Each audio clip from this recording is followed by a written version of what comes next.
All right. Well, the president, that's Cyril Ramaphosa, has announced several measures to address the energy crisis in the country, and they include, among others, the appointment of the Minister of Electricity in the Presidency.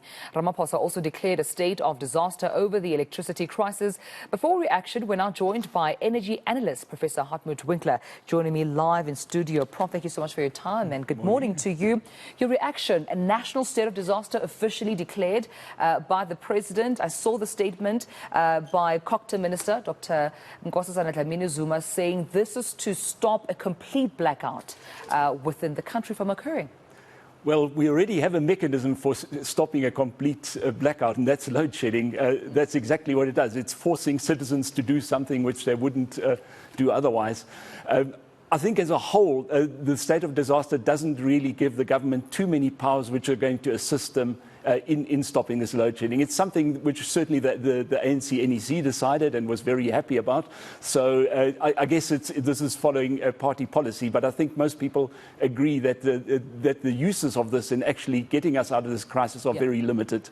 And this is what South Africans want to know. Is this going to solve the energy problem, the electricity problem? Sure, you have a national state of disaster that you have proclaimed, but what does it mean technically? What does it mean about Eskom, for Eskom?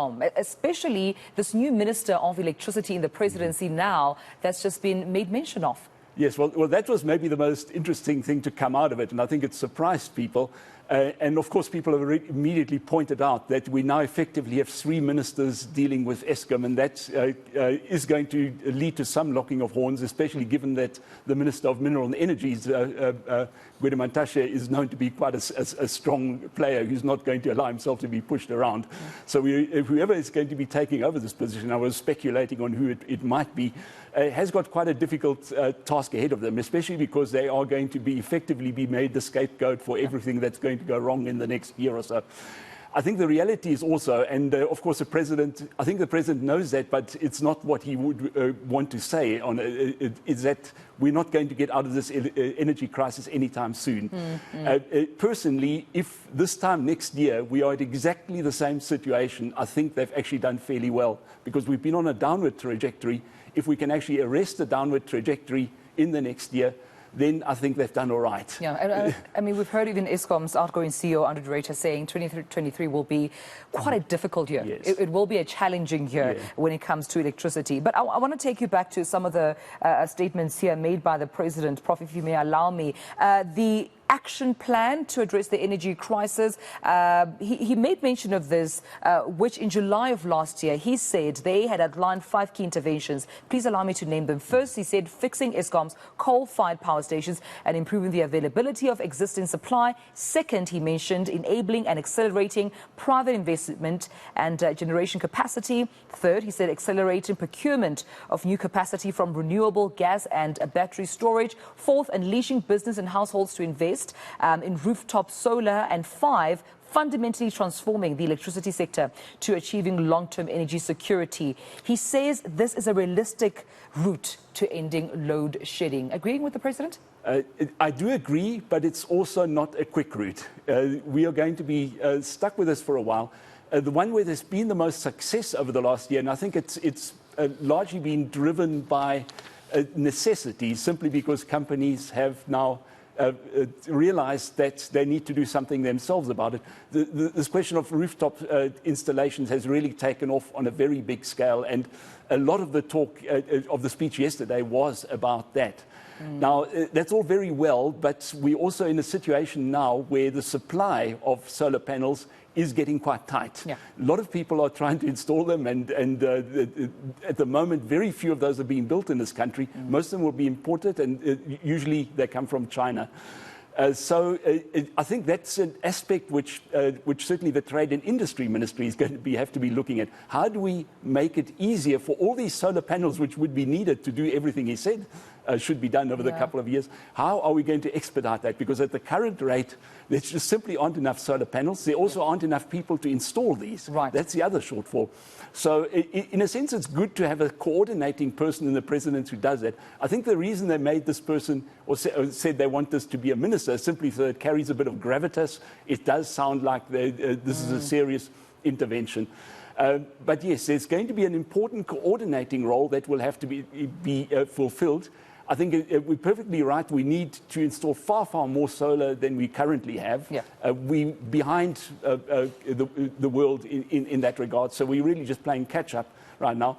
But it's not something that can be done overnight. As with all the other solutions, these are also not things which can be done overnight. Yeah, and Prof, when you talk about personnel, human capital, I think skills has been the buzzing word, especially when, Andre de Ruyter's critics come to play, saying, listen, we don't need a lawyer for this job. We don't need an accountant for this job. We need someone with technical know-how. And I heard the president mentioning of the Engineering Council of South Africa offering that assistance in that regard. Number one, for senior leadership at Eskom, what kind of a person is needed to take over from Andre? And the Minister of Electricity in the Presidency, what kind of qualifications and understanding, technical know-how would he need to have? Yes, I think you're asking for Superman woman to fill that role. And I don't think anybody's there who's actually going to turn around Eskom. There too, I think we've got to face a reality.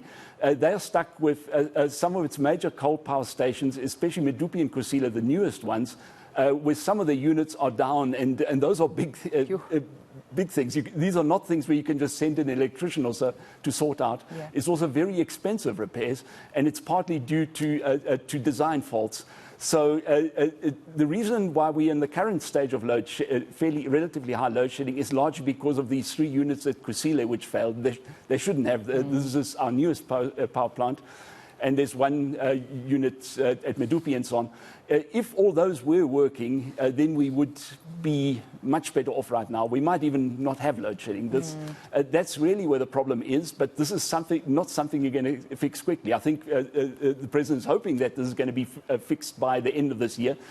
That's the only way that that his statement that we're going to see improvement. He didn't say we're going to stop load shedding, as some other people are saying. We're not going to stop load shedding for the next 5 years. The best I think we can hope for is that it's not going to be at the intensity that we're facing now. But also the president, Prof, made mention that part of the problem, or the reason why we're in this problem, is because of the theft and looting that they have seen at these plants in Eskom. 43 arrests so far been made, he says, due to the SAP's intervention. Will that also be stopped with the urgency that's needed? Already we know that at least 5 years we need to deal with load shedding, but also the theft and criminal activity around while trying to resolve it. Will that be resolved quickly?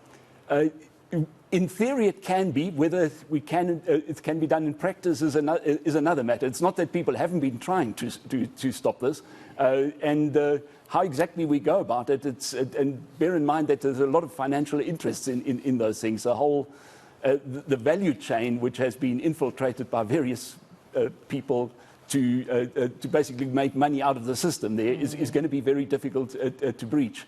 So it's not going to be easy. There's going to be a lot of opposition to this, but it's something that they have to deal with. And we're feeling it with Eskom, but there's probably even worse in say, the Transnet and so on. So it's kind of all around. There is unfortunately this criminal activity which revolves around pilfering, revolves around getting contracts and so on, that somehow needs to be stopped. And We'll just have to wait and see, Prof. At this point, it's a waiting game that South Africans are enduring. I want to also touch on this, NERSA and the 18.6 tariff increase. I mean, I was personally hoping the president would further elaborate on what this then would mean for the country. He had previously made mention of him suspending it, not being necessarily in agreement. I thought he would perhaps confirm it officially during SONA. What he did say, though, is that later on this year, they will be tabling the Electricity Regulation Amendment Bill to transform the energy sector and further establishing a much more competitive electricity market. What's your take on the statement? Yes, well, that's what a lot of other countries have done. It's made the whole system a lot more complicated. I think people are going to initially find it a little bit difficult to comprehend. So it'll be interesting to see how they formulate the legislation. They should certainly take on board some of the lessons learned in other countries. Right. Let's see what the draft bill looks like. Yeah. Something is certainly needed to do things, and reform, I think, are necessary. Let's see what they come up with. Let's see what they come up with. And lastly, just before I let you go, we touched on the national state of disaster a bit earlier on. And I think that much to civic organizations, concern, as well as opposition parties, was the looting that we definitely saw during the COVID-19 pandemic under the national state of disaster. That was another concern to say, is this another opportunity for politicians to loot? Now, the president has shown the country that there will be the Auditor General present to ensure, how funds are, of course, disseminated as they try and obviously use money to solve issues at Eskom. Do you have more confidence that the financial part of, the national state of disaster through the Auditor General will be handled? It will be taken care of? It will be more difficult in some instances.